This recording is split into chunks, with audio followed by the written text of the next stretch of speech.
నమస్తే అన్న, మీ పేరు? వినయ్ కుమార్. మీ నియోజకవర్గం? కందుకూరు. ఇక్కడ మీ ఎమ్మెల్యే పనితీరు ఎలా ఉన్నాయి? కొత్త కదా, బానే ఉంది. ఏమేం అభివృద్ధి చేశారు అనుకుంటున్నారు? అభివృద్ధి ఏమైనా అయిందా? మొన్నే కదా కొత్తగా సీట్ ఇచ్చాడు. కొత్త సీట్ అంతకన్నా ముందు ఉన్న ఎమ్మెల్యే బాగా చేశాడు. ఎంతవరకు ఏమేమైనా? రోడ్లు చాలా పనులు అయినాయి, కరెక్ట్. డ్రైనేజీ రోడ్లు, సిమెంట్ రోడ్లు, చాలా పనులు జరిగాయి. ఇంకా హాస్పిటల్ కానీ, హాస్పిటల్స్, సచివాలయాలు అవన్నీ ఉన్నాయి కదా, అది కామన్ కదా. నాడు నేడు అది అన్ని బాగానే ఉన్నాయా? అన్ని బాగానే ఉన్నాయి.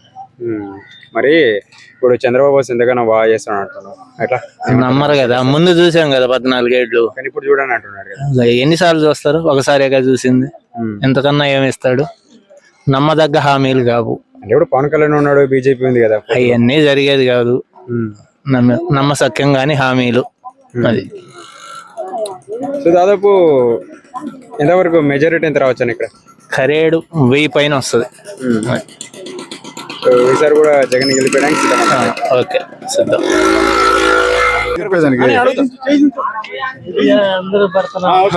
2014 నుంచి 19 ప్రభుత్వం బాగుందా, 14 ప్రభుత్వం బాగుందా? ఈ ప్రభుత్వం బాగుంది. ప్రభుత్వం బాగుంది అన్నిటిలో. ఏమేమి అందిని? ఏమేమి పథకాలు అందిని? అన్ని అమ్మఒడి ఉంది, ఫీజు రిమెంబర్ ఉంది. మరి అభివృద్ధి? అభివృద్ధి బ్రహ్మాండంగా. స్కూళ్ళు, పోర్ట్లు, విద్యారంగం, హాస్పిటల్, వైద్య రంగం, 108 అన్ని బాగానే ఉన్నాయి కదా.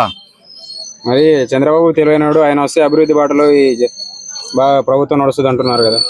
తెలివికి వేరు, రాజ్యాంగం వేరు. రాజ్యాంగం పాలించేది వేరు, తెలివి వేరు. తెలివి మోసమైనా చేయొచ్చు కదా, తెలివి ఉండవాడు మోసం చేస్తాడుగా.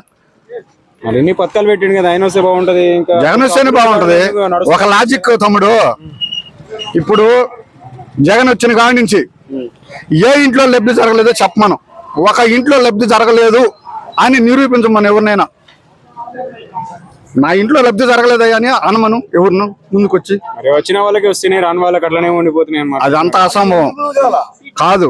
అర్హుడై ఉండాలి. వాడు బిఏ చదువుకున్నాడు, వాడికి ఉద్యోగం వచ్చింది. నేను చదువుకోకపోతే పూక ఆడ వచ్చింది మనకి రాదుగా. అది అర్హుడైన అందరికీ వచ్చింది. అర్హుడైన ప్రతి ఇంట్లో కులం లేదు, మతం లేదు, పార్టీ లేదు, ఏది లేదు. ఎవరికైనా ఏదైనా వచ్చింది. అర్హుడై ఉండాలి. అర్హుడు కాకపోతే రాదు. చదువుకున్నాడు ఉద్యోగం వచ్చింది, మొట్టవాడికి ఎట్టొచ్చింది ఉద్యోగం. వాడు ఉద్యోగం చేస్తున్నాడు, నన్ను ఉద్యోగం చేయలేదు అట్ట కుదిరిద్ది. చదువుకున్నాడు ఉద్యోగం రాదు కదా, అంతే కదా. అంతే. ఇంకొక లాజిక్ కూడా చదువుతున్నా, జగన్ ఎట్టగలుస్తాడు చెప్పేదా? లబ్ధి పొందినోడు లేడు. తెలుగుదేశంలో అన్యాయం జరిగితేనే కదా జగన్కి 151 సీట్ వచ్చింది. అలాగే వచ్చింది ఇప్పుడు. ఎందుకంటే నాకు అన్యాయం జరిగితే కదా తెలుగుదేశానికి ఓటేసేది. వైఎస్ఆర్ వేసిన వాళ్ళు వేస్తేనే కదా 150 సీట్లు వచ్చింది. ఇప్పుడు నాకు అన్యాయం, ఒక వైసీపీ వాడికి అన్యాయం జరిగితేనే కదా తెలుగుదేశానికి ఓటేస్తారు కదా, తెలుగుదేశానికి ఎక్కువ వచ్చేది. అంతేనా? అంతేనా? కాబట్టి మళ్ళీ ఇదే ప్రభుత్వం వచ్చింది. వీడికి అన్యాయం జరగలేదు కదా, అన్యాయం జరిగితే కదా పార్టీ మారేది. అంతేనా? జనాలకందరూ మంచిగా ఉందంటారు. అంతే. రాష్ట్రం అంతా సుభిక్షంగా ఉందా? అంతే.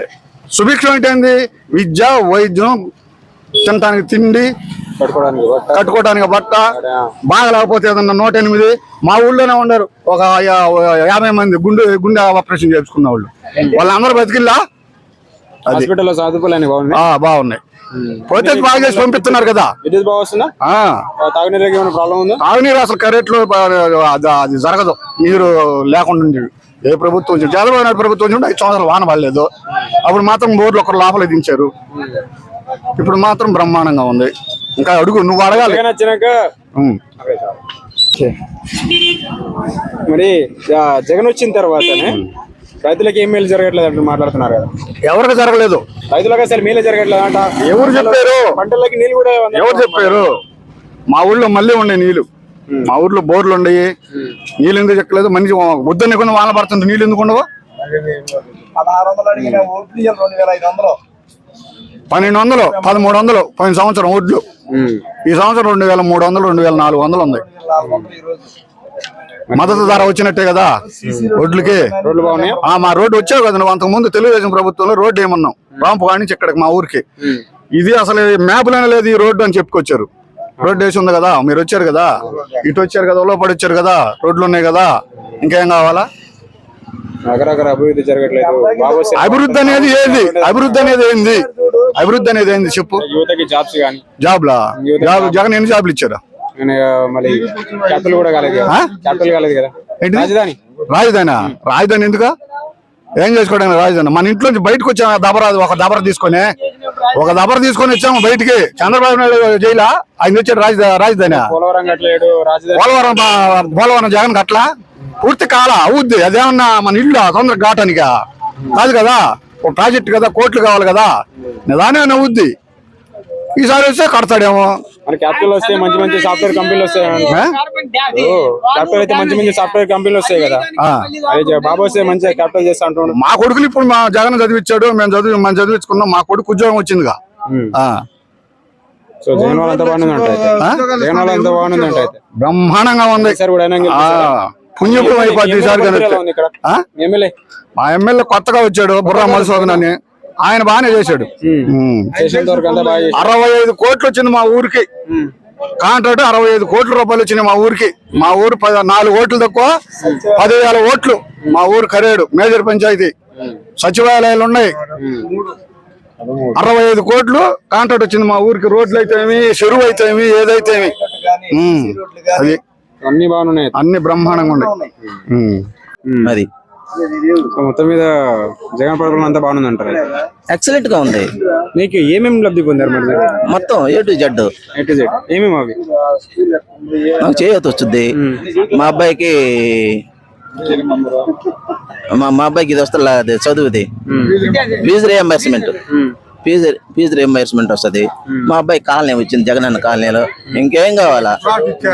ప్లాట్ ఇచ్చింది, రేపు ఇల్లు కట్టుకుంటాము, అక్కడే స్థానిక నివాసం ఉంటాము. ఇంకేం కావాలి?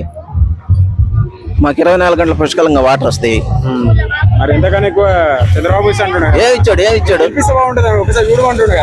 పోయిసారి చేశాడు. 14 సంవత్సరాలు పరిపాలించాడు కదా. 14 సంవత్సరాల పరిపాలిస్తే ఏం చేశాడు? 14 నుంచి 19 దాకా 34,000 ఓట్లు ఉద్యోగాలు ఇచ్చాడు. జగన్ వచ్చిన తర్వాత 2,50,000 ఉద్యోగాలు ఇచ్చాడు. 2,50,000 ఉద్యోగాలు ఇచ్చాడు. చూసుకోండి, మీరు ఎంక్వైరీ చేసుకోండి. అది రైతు భరోసా కేంద్రాలు అన్ని పెట్టాడు కదా. రైతు భరోసా కేంద్రాలు పెట్టు, ప్రతి ఒక్క సంక్షేమ పథకాలు ఇచ్చాడు. దాదాపు 1000 మందికి జగనన్న కాలనీలో ఇల్లు ఇచ్చాడు, స్థలాలు ఇచ్చాడు, ఇల్లు కట్టుకుంటున్నారు. వాలంటీర్ పెట్టాడు. మేము సర్టిఫికేట్ తెచ్చుకోవాలంటే ఎక్కడికి బాగా మనలో కనీసం మాకు 50 రూపాయలు ఛార్జీ కూడా వెళ్ళా. ఇక్కడ 15 రూపాయలు పెడితే మనం ఇక్కడ పంచాయతీ ఆఫీసులో మన సర్టిఫికేట్ వస్తుంది. మొత్తం వాలంటీర్, మేము బజార్ కూడా పోయేదానికి లేదు, వాలంటీర్ తీసుకొచ్చి ఇస్తాడు. అది వైఎస్ఆర్ అభివృద్ధి బాగా జరిగింది కదా. లబ్ధి పొందిన వాళ్ళు ప్రతి ఇంట్లో లబ్ధి పొందిన వాళ్ళు ఉన్నారు. లబ్ధి పొందిన వాళ్ళు అంటూ ఏమీ లేరు. ప్రతి ఒక్కరు ఆల్మోస్ట్ 95% లబ్ధి పొందిన వాళ్ళే. అలాగే ఇంకా అభివృద్ధి అంటే అదే కదా. ఇప్పుడు నేను పేదోడిని, నా ఇంట్లో నా కొడుక్కి ఫీజు రియంబర్స్మెంట్, మా మిస్సెస్కి 45 ఇయర్స్కి చేయూత, ప్లాట్ ఇచ్చాడు. ఇంకేం చేయలేదు. అది అభివృద్ధి కదా? పేదోడు కదా అభివృద్ధి కదా? చెప్పండి, పేదోడు కదా అభివృద్ధి కాదా? ఉద్యోగాలు ఇచ్చేసి ఏంటిదేంటిది ఉద్యోగాలు ఇచ్చి కొంచెం రాష్ట్రం డెవలప్ చేస్తే బాగుంటది కదా. అవును, జగన్ వచ్చిన మా ప్రభుత్వంలో 2 సంవత్సరాలు కరోనా వచ్చింది. ఆయన చేసిన 2 సంవత్సరాలు అభివృద్ధి లేదా? 2 సంవత్సరాలు ప్రపంచం మొత్తం వచ్చింది కరోనా, అభివృద్ధి ఎక్కడా కాల. ఈ 2 సంవత్సరాలు అభివృద్ధి చాలా బాగా చేశాడు ఆయన. చేయింది అని బ్రహ్మాండంగా చేశాడు 2 సంవత్సరాలు అభివృద్ధి. మరి మీకు క్యాపిటల్ వస్తాయి, మంచి మంచి సాఫ్ట్వేర్ కంపెనీలు వస్తాయి, ఈ రాష్ట్రానికి మనీ కూడా బాగా వస్తుంది కదా. ఇప్పుడు మనం ఇల్లు కట్టుకుంటాలంటేనే దాదాపు 1-2 సంవత్సరాలు పట్టుద్ది. కంపెనీలు ఆల్రెడీ వచ్చి ఉన్నాయి, కట్టాలి కదా. వాటి ప్రాసెస్ చాలా ఉంటుంది, పెద్దది ఉంటుంది. మనం ఇల్లు కట్టుకోవడానికే మున్సిపాలిటీకి వెళ్ళేసి పర్మిషన్ తీసుకోవాలా, చేయాలా. అటు పెద్ద పెద్ద కంపెనీలు కట్టాలంటే ఎంత ప్రాసెస్ ఉంటుంది. మరి అభివృద్ధి చెందుతుంది, కంపల్సరీగా చెందుతుంది. ప్రాజెక్టులు వచ్చి ఉన్నాయి, కంపెనీలు వచ్చి ఉన్నాయి. వాళ్ళకి స్థలం కేటాయించాలా, వాళ్ళకి లైసెన్సులు కావాలా, ఎంత టైం పడుతుంది. బాబు చెప్పాడు 660 హామీలు ఇచ్చాడు. బంగారం నాది లోను బ్యాంకులో పెడితే మీకు రుణమాఫీ అన్నాడు. ఎవిడెన్స్ నా దగ్గర ఇప్పుడు కూడా ఉంది, చూపిమంటే చూపిస్తా. ఏం చేశాడు ఆయన? బ్యాంక్ కూడా పోతే బాబుని అడుక్కో, నాకు రేపు పొద్దుడికి డబ్బులు కట్టపోతే నీది ఎలా వేస్తానన్నాడు బంగారం. అది కాదు, ఇంకేం చేస్తుంది? వాళ్ళ దగ్గర అప్పు తీసుకుని వెళ్ళి బ్యాంకులో డబ్బులు కట్టి బంగారం బయటికి తెచ్చుకున్నా. బాబు వచ్చి జాబ్ వస్తుంది అన్నాడు. ఎవరికి వచ్చింది జాబులు? వాళ్ళ కొడుకు వచ్చింది. మున్సిపాలిటీ మినిస్టర్గా ఇంకోటిగా ఎవరికి రాలా. బాబు వస్తే జాబ్ అన్నాడు, ఇంటికి ఒక ఉద్యోగం అన్నాడు, ఇచ్చాడా? ఎవరికి ఇచ్చాడు ఇంటి ఉద్యోగం? మరి ఇప్పుడు ఫ్రీ బస్ పెడతాను, ఫ్రీ బస్ అండ్ గ్యాస్ అవన్నీ మాఫీలే, అవన్నీ కాపీలే. ఇప్పుడు కర్ణాటకలో గెలిచాడు, ఫ్రీ బస్సు అన్నాడు, ఈయన కూడా అదే పెట్టాడు. ఇవన్నీ తెలంగాణలో కూడా పెట్టారు. అవన్నీ వేస్ట్ మాటలు, ఇచ్చాలు నడవదు. ఈసారి కూడా జగన్ గెలిపించడానికి మేము అంతా సిద్ధం అంటారు. ఎస్, సిద్ధమే. Please subscribe Dot News.